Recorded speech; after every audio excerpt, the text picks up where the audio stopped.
I met a young man recently who was working really hard towards a particular goal, and he sort of said to me, I'm really excited, I'm really hopeful, but at the same time, whenever I come across an obstacle or a challenge, I'm getting really, really angry and frustrated and super stressed. And when we sort of delved into the conversation a bit more, and I asked him, well, what's important to you about achieving the goal? He said, everything.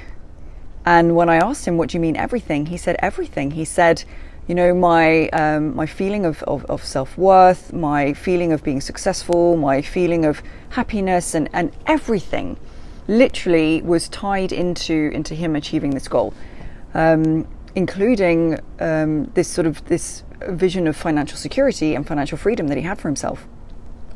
Now, what was really interesting is because obviously he had associated so many things with achieving this goal, the goal became a need.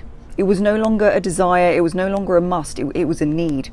And what he had in his head was this rule that until I achieve that goal, I will not be happy. Until I achieve that goal, I will never be successful. Until I achieve that goal, I will never have financial freedom.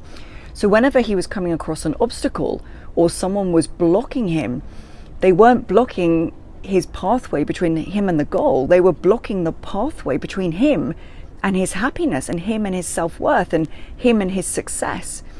And that's where the anger and the frustration was coming from, was because it wasn't just about the goal. It was this perceived, I cannot have those things until I reach this goal, and you're blocking me.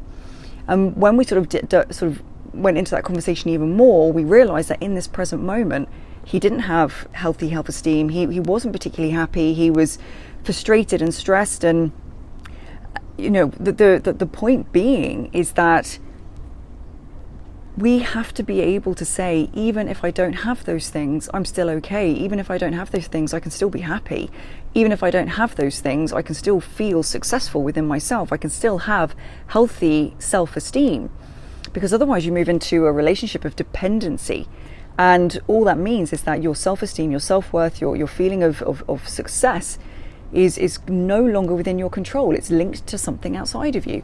And so when that thing outside of you disappears or seemingly is now out of your reach, so is your self-esteem and your self-worth.